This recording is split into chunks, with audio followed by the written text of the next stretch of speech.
Hola companions, yo hoy venía a hablaros de...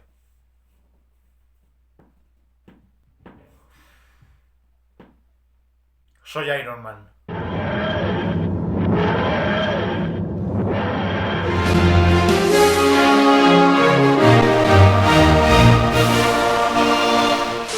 Bien, hoy vamos a abordar las películas que conforman el universo Marvel, las más de 20 películas que conforman el universo Marvel. Haremos una pequeña reseña, en ocasiones os recomendaré un cómic con el cual acompañar esa película, etcétera. Entonces, hay que empezar esto por el principio, y el principio es Iron Man. Iron Man, que es la primera de las pelis del universo Marvel, hay que decir bueno, todo el universo Marvel luego se ha apoyado precisamente en esta película y en el personaje de Iron Man, interpretado en este caso por Robert Downey Jr., demostrando o dando a entender que era el papel que nació para interpretar, porque es que todo el UCM, desde este momento hasta Endgame, vamos a ver que gira en torno a este personaje, con todo el montón de paralelismos que hay entre el personaje de Tony Stark y el resto del universo Marvel. Para mí, a día de hoy, Iron Man sigue siendo, si no la mejor película individual, una de las mejores películas de todo el universo Marvel. En serio, esta película es oro puro. Además, eh, tiene mucho de componente nolaniano, porque de hecho intentaron darle un toque que, si bien es verdad que no se aleja del cómic en ningún momento, sí que es verdad que tiene un acercamiento como más realista dentro de las posibilidades de un personaje, ¿no? Como es Iron Man. Seguimos con El Increíble Hulk. El Increíble Hulk, creo que es una película fallida, quizá no tanto como la anterior de Ang Lee, pero creo que es una película bastante fallida, hasta el punto de que ni siquiera Edward Norton, con lo buen actor que es, me pega como Banner. Y bueno, al fin y al cabo aquí le intentaron dar un componente más superheroico, vamos a decir, que el que había en la película que ya hemos nombrado, de Ang Lee. Pero yo es que creo que Hulk es un personaje que, como de verdad va a funcionar, es en grupos. Es decir, cuando le tienes con los Vengadores funciona muy bien, y cuando le tienes en solitario no funciona tan bien. Entonces creo que esta película, salvo por un villano como era la Abominación, que creo que aquí Tim Roth lo hacía muy bien. De hecho, a Banner le vamos a perder, al Banner de esta película, a Norton le vamos a perder y vamos a ganar a Mark Ruffalo, que aunque también es verdad que no me pega como Hulk, pues bueno, sí que le veo algo mejor, ¿no? No es un actor que me entusiasme, pero sí que le veo mejor Banner que Norton. Tanto es así que, de hecho, además de por un tema de derechos, Marvel tampoco se ha preocupado mucho por traer de nuevo a Hulk en solitario, aunque sí le vamos a ver por ahí despuntar en algunas películas, pero bueno, casi todo reducido a cameos y a cositas así. La siguiente película del universo Marvel sería Iron Man 2. Nada, en la misma fase teníamos dos películas con Tony Stark. Esta segunda parte no es tan buena como la primera, aunque no se acerca desde luego al despropósito que fue la tercera. Iron Man 2 es correcta, seguimos viendo las andanzas de Tony Stark, que es un personaje... A mí me gusta mucho ver a Downey Jr. aquí, porque lo hace muy bien. Y más allá de eso, tiene un villano de segunda, ciertas reminiscencias a los cómics de la Guerra de las Armaduras, por aquí, por allá, pero en definitiva es una película muy muy inferior a la anterior. Luego nos vamos con Thor. Thor es un personaje que en el universo Marvel no ha tenido nada de suerte, porque no sabían qué hacer con él y han hecho de todo, pero nada bueno. Quiero decir, este Thor es más fiel al cómic que quizá lo que hemos visto a posteriori, pero aunque la parte de Asgard está muy bien, y es lo que más le pegaba al director, que en esta ocasión era Kenneth Branagh, esta parte está muy bien, pero cuando Thor ya llega a la Tierra, esto empieza a convertirse en una cosa que ya no... Creo que es la película más aburrida de esta fase, junto con la de Hulk. Tenemos una Natalie Portman que no estaba a gusto en el papel, como luego ella misma dijo, aunque ahora ha dicho que vuelve. Me pasa un poco lo mismo que me pasa con Hulk, ¿no? Creo que Thor es un personaje que funciona mejor en grupos, en los Vengadores o como sea, pero en solitario no termina de cuajar. La siguiente película sería Capitán América, el primer Vengador. Yo recuerdo a mucha gente que decía, buah, pero es que esta peli, joder, es que es todo el rato en la guerra, es que, joder, qué rollo, ¿no? A ver, hijo mío, a ver, hijo mío, a ver, hijo mío. En la fase uno, era una fase de contar el origen de los personajes. El origen del Capitán América es esto. Igual es que tú querías ver otra película, pero desde luego el origen del Capitán América tenía que ser en la guerra y tenía que estar el Cráneo Rojo. Además el Cráneo Rojo, cuidado, que es uno de los mejores villanos que tiene Marvel. No es el mejor, porque el mejor sería el Doctor Muerte, Víctor Von Doom. Había que hacer esto, había que contar el origen del Capi y el del Cráneo Rojo. Es una pena que iba a decir que no lo hemos visto después, sí que lo hemos visto después, pero ya no con Hugo Weaving detrás de la máscara. Y eso lo digo porque Hugo Weaving es un actorazo que ya ha demostrado ser un actor con o sin máscara, como por ejemplo en V de Vendetta, que no le ves la cara y hace un papelón terrible. Así que para mí este primer Vengador funciona de maravilla. Una película en la guerra. Y es lo que tiene que ser, porque de hecho luego eso nos va a ayudar a ver el contraste del Capitán América, que es un hombre de los años 40, adaptándose al siglo XXI, ¿no? Y todo esto, ¿vale? Se cierra con Los Vengadores.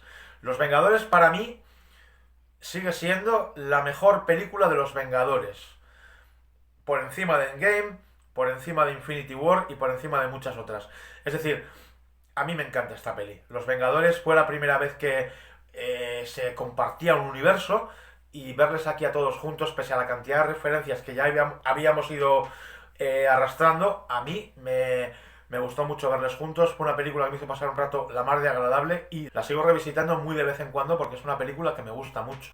Vamos a pasar a la fase 2. Nos volvemos a encontrar con Iron Man, Iron Man 3. En este caso, vamos a encontrarnos con el mayor despropósito de... No voy a decir que es la peor película del UCM, pero si no lo es, poco le falta. Iron Man 3 intenta traer por fin al villano mítico de Iron Man, que es el Mandarín. Quienes leéis los cómics le conoceréis.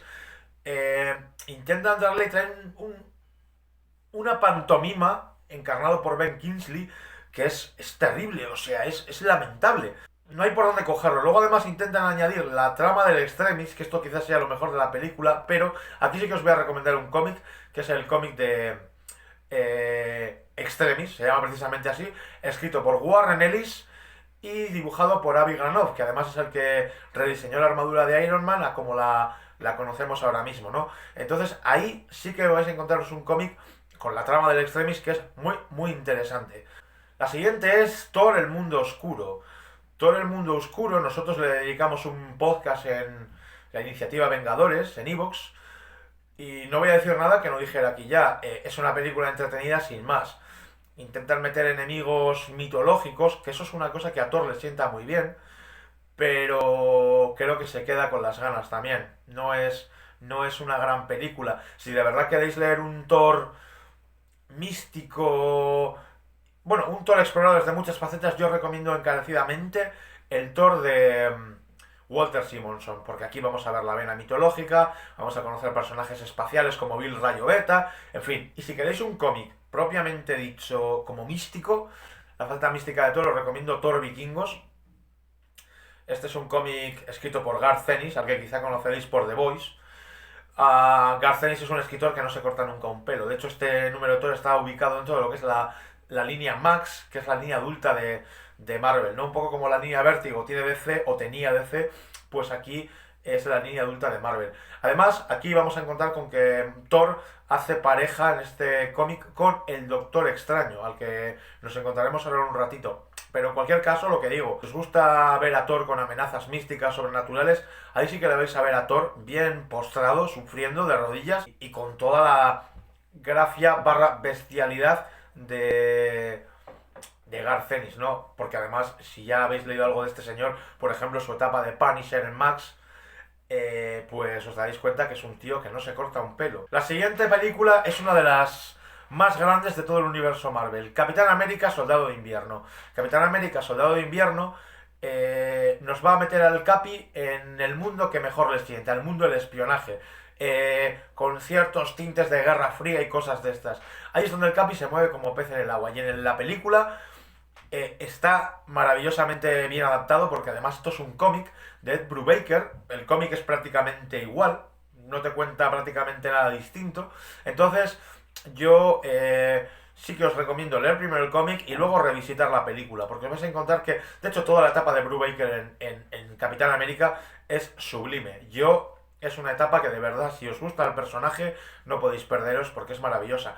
Yo recuerdo que en esta película la gente quería decir que era muy nolaniana, porque tal, y es verdad que quizás sea la película más seria de todo el universo Marvel, pero siempre digo lo mismo, nolaniana, a ver, un nazi metido en un ordenador. Repito, un nazi metido en un ordenador. Un nazi metido en un ordenador. ¿Vale? La siguiente fue la gran sorpresa de la fase 2, porque estamos con Guardianes de la Galaxia. Guardianes de la Galaxia era un grupo de Marvel de estos ultra olvidados de super tercera fila, que nadie conocía, ni siquiera los más acérrimos lectores de Marvel conocían. Y de repente nos sacan una película que tiene un montón de referencias ochenteras, sobre todo gracias a Chris Pratt y su personaje de Star-Lord. Y bueno, pues nos encontramos con una película que es tremendamente divertida, los personajes tienen entre ellos una química brutal, y nos encontramos con eso, con que un grupo de personajes que nadie conoce, de repente son lo más. Son lo más. Luego en los cómics, es verdad que han intentado aprovechar la popularidad para... Porque es que en los cómics, no, el grupo de los guardianes era otro completamente distinto. Pero claro, a raíz del éxito de la película, se metieron los personajes de la película, incluso se han ido añadiendo nuevos. Venom ha estado en los Guardianes de la Galaxia, Hulk ha estado en los Guardianes de la Galaxia, Iron Man también. El plantel de personajes Marvel que ha pasado por aquí desde que se estrenó esta película no es pequeño. Y de Guardianes de la Galaxia pasamos a Vengadores, la Era de Ultron. Yo creo que esta es la peor película de Vengadores que se ha hecho jamás. Tiene cosas muy buenas, introduce ya cosas nuevas. También podemos ver la Hulkbuster, que mola un montón ver esa lucha de la Hulkbuster contra Hulk. Bueno, en fin, tiene un montón de cosas que están muy bien, pero no termina de llegar a donde yo creo que quería llegar. No sé, aquí Joss Whedon también tuvo problemas con Marvel, le cortaron escenas, bueno, lo de siempre, ¿no? Que es curioso que Joss Whedon se queje de que le cortaron escenas cuando luego precisamente él se fue a la Liga de la Justicia. Pero bueno, release de Snyder Cut. De esto ya hablaremos en otro momento, ¿vale? Repito, release de Snyder Cut. Release de Snyder Cut. De hecho, en Marvel os vais a encontrar un cómic que se llama La Era de Ultron. No tiene nada que ver con la película. De hecho, se parecería más a Días del Futuro Pasado de los X-Men que a la propia película. Pero bueno, Bendis con su narración descomprimida y todo lo que queráis, pero que es un cómic que a mí me gustó bastante. Y la última película de la fase 2 sería Ant-Man. Ant-Man para mí es que es un personaje que me da tan igual. Ni siquiera te cogen a Han Pym como Ant-Man. Aquí va a ser de mentor. Cuidado, no de estos. No. De mentor, de maestro, que bueno, que va a hacer que el nuevo Ant-Man, Scott Lang, sea el que va a llevar el traje. Una peliculita con un tono muy cómico, muy menor, muy para pasar el rato, tan fácil de ver como de olvidar.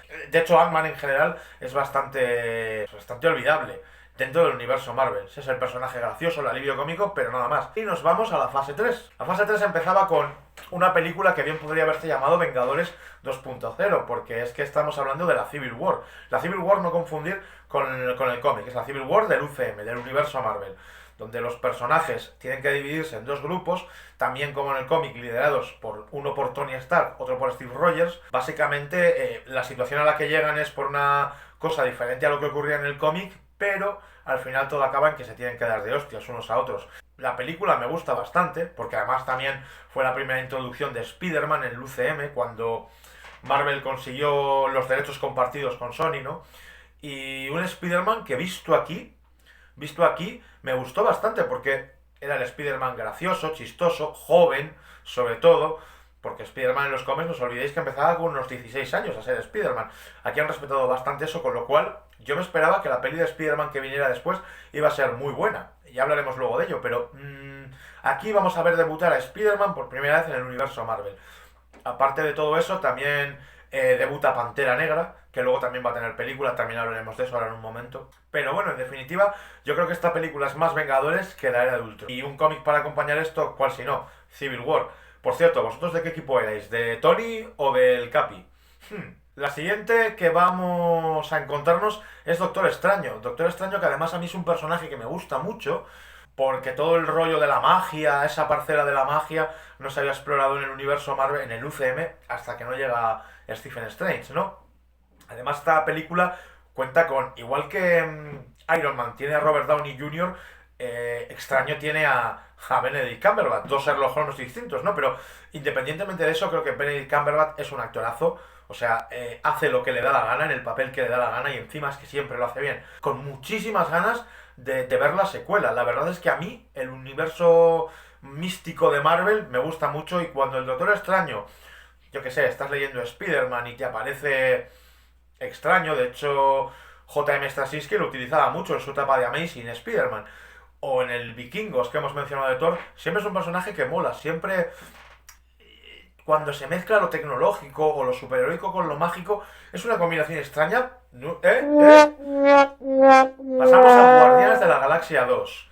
Guardianes de la Galaxia 2 intenta ser más de lo mismo, pero más grande. El problema es que Guardianes de la Galaxia 2 no está a la altura de la primera. Y eso que recuperamos a Carl Russell, que es un tío por el que yo siento devoción, ¿vale? Vamos a añadir grupos o sea, personajes al grupo, como la Mantis y demás, pero no, es divertida, es muy entretenida. De hecho, al final vamos a ver a los saqueadores, que son los guardianes originales, ese grupo en el que está Stallone, Miley Cyrus, toda esa gente. Estos son los guardianes originales del cómic, por cierto, por si no lo sabíais. Y ahora sí, llegamos a nuestro amigo y vecino, el trepamuros, el cabeza de red, Spider-Man Homecoming. Yo no sé exactamente lo que tenía Marvel pensado para Spider-Man, pero a veces da la sensación de que esta película estaba escrita para Miles Morales, porque hay un cambio de razas a todos los personajes clásicos importante y no tiene nada que ver con los que vemos en el cómic. El único, Peter Parker. Peter Parker es perfecto. Tom Holland es el Spider-Man definitivo. Ojo, el Spider-Man definitivo, pero sus películas para mí no son las películas definitivas. De hecho, para mí la película, tanto más fiel al cómic como definitiva, sigue siendo la primera de Raimi. De hecho, si la primera película de Raimi hubiéramos tenido a Tom Holland interpretando a Spider-Man, sería perfecta. O sea, perfecta. Pero lo que digo, parece que estaba planeada para Miles Morales, que es el Spider-Man actual. Básicamente porque el Spider-Man de Miles Morales es un niño puertorriqueño, o tiene origen puertorriqueño, africano. Bueno, tiene un montón de razas ahí metidas, ¿no? La cuestión es eso, que parece como que estaba intentando ser una película ubicada en ese entorno, pero cuando Marvel pega el golpe de timón, pues de repente, no, oye, que tiene que ser Peter Parker. Bueno, pues vale, pues Peter Parker. Y al final parece que como que desempunta, como que está ahí como metido con calzador, que todos sean como latinos y Spider-Man sea caucásico, ¿no? Entonces es un poco raro. La película, bueno, él sí que me gusta como Spider-Man, pero la película, se me queda un poco a medias. Llegamos a Thor Ragnarok, una película que es muy mala, pero que se puede disfrutar mucho. Pero para ello hay que entrar en el juego que propone Taika Waititi. Es decir, esta película ya, como no saben qué hacer con Thor, va dando palos de ciego, dicen, ¿qué vamos a hacer de él? Le vamos a hacer un payaso. Y te meten en esta película que todos son chistes malos, fuegos artificiales y rock and roll. Si eres capaz de pasar eso por alto y te metes en la película, lo vas a pasar muy bien, porque además recuperamos a Hulk, al que habíamos perdido en Era de Ultron. Hay reminiscencias a Planet Hulk, hay reminiscencias bueno, en realidad en el cómic ha habido muchos Ragnaroks. Hay que pasar por alto un montón de cosas, porque no vais a encontrar aquí al Thor del cómic, es más bien una parodia, pero si sois capaces de pasar por alto eso, la película puede que os entretenga bastante. Llegamos a Black Panther. Black Panther quiso ser una cosa que no era. Es verdad que era una película que por fin podíamos ver un superhéroe de raza negra ser el héroe principal, cosa que me parece perfecta. Es verdad que muchas minorías étnicas en Estados Unidos quisieron volcarse con ella porque se veían representados, cosa que también me parece perfecta, pero querían hacer el ejercicio de políticamente correcto y llevaron un montón de Oscars, un montón de categorías a los Oscars por esta película, cuando yo creo que es una película del UCM que no es ni mejor ni peor que cualquier otra. Bueno, sí que es mejor que algunas, pero también es mucho peor que otras, lo cual yo no sé vosotros qué pensáis, pero creo que Black Panther es una película que está bien y ya está, pero no es esa maravilla, o como Bob Iger que dice que es una de las mejores películas en las que ha trabajado en toda su vida. Vamos a ver, que es una película dentro del UCM que ni siquiera es una película de las grupales, que son las que realmente son las gordas, ¿no? La siguiente es Infinity War, Avengers Infinity War. Aquí sí que sí, Marvel saca la artillería. Aquí nos sacan una película que ya lo va a englobar todo, absolutamente. Y nos deja una película que es muy buena. De hecho, yo me atrevo a decir que Infinity War, aunque simplemente es la mitad de una historia más larga que se compone de esta y Endgame, creo que esta es mejor película que Endgame como película en sí misma y nos regala a Thanos. Thanos, que es un personajazo dentro del UCM. Ya lo era en los cómics, aunque bueno, en los cómics es verdad que ha sido siempre un pagafantas de la muerte, siempre la muerte, el personaje Marvel que es la muerte, pues Thanos estaba muy enamorado de ella y hacía un montón de gilipolleces y era un pagafantas, ¿no? Aquí quitan todo eso del bagaje del personaje y nos vamos a encontrar con un villano con el que incluso puedes llegar a empatizar a veces, que además está magistralmente interpretado por Josh Brolin. A pesar de estar hecho por CGI, yo a Josh Brolin soy capaz de verle en la actuación del personaje. De verdad que Infinity War, o sea, muy buena película, muy espectacular. Yo no veía batallas tan épicas como esta desde El Señor de los Anillos. O sea, Infinity War era el cierre, era el principio del fin de estos 10 años y, joder, es un peliculón. Es un peliculón. Ojalá DC tomara buena cuenta de esto y se pusiera a hacer películas como esta. Luego hablaremos de Endgame, ya por comentarlas todas juntas, pero bueno. La siguiente es Ant-Man y la avispa. Pues nada, más de lo mismo. Un tono muy cómico, quizás esta es algo más seria que la anterior, pero sin más, peliculita pequeña. De las más pequeñas de Marvel, nunca mejor dicho. Estoy que me salgo hoy. La siguiente es Capitana Marvel. Capitana Marvel que vino con polémica, porque creo que después del éxito que había tenido DC con Wonder Woman, quisieron repetir la fórmula llevando a un personaje femenino a la palestra, ¿no? Es decir, lo habíamos hecho con Black Panther, que era una minoría la negra, vamos a hacerlo ahora con el feminismo y demás.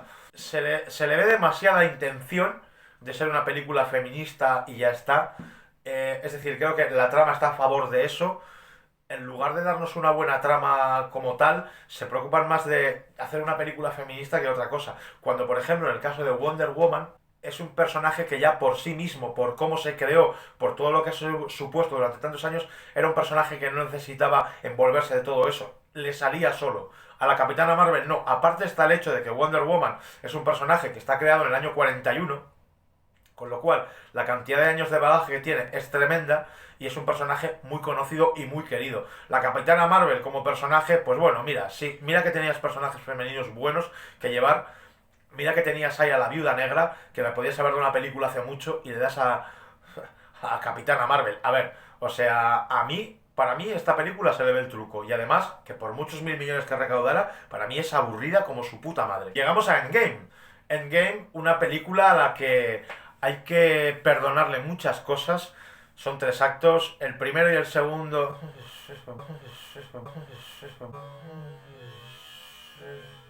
Bueno, se lo perdonas todo por la última hora. La última hora es espectacular. Y cómo no, todo gira en torno a Iron Man. Lo que decíamos al principio, todo es él. Todo empieza y acaba con él. Endgame es una película que está muy bien. La verdad es que está muy bien, pero tiene un metraje excesivo. Hay cosas que dices, bueno, venga, vale, me lo voy a creer. Me voy a creer que en realidad es una rata la que salva al universo. La rata que trae a Ant-Man de vuelta, ¿no? Tiene cosas muy malas, pero también tiene cosas muy buenas. Entonces, una vez la ves entera, solo por esa hora final, solo por esos Vengadores reunidos, ya se lo perdonas todo. Yo, de hecho, cuando la vuelvo a ver y la revisito a menudo, me gusta ver sobre todo la última hora, ¿no? Con toda la batalla final, toda la épica que tiene. Y de hecho yo recomiendo ver Infinity y Endgame juntas porque en realidad son la misma película y ya está. Y una vez más, lo que decíamos al principio, todo gira en torno a Tony, a Iron Man. Empieza todo con él y acaba todo con él. La siguiente, ya Spider-Man lejos de casa, que me parece una comedia de instituto de estas americanas, de adolescentes hormonados. Es que es American Pie con superpoderes o algo así, no sabría cómo definirlo.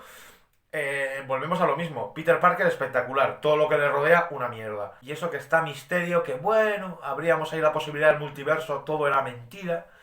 Así que, de momento, esto es el final de la fase 3 que habíamos acabado en Vengadores, Era de Ultron.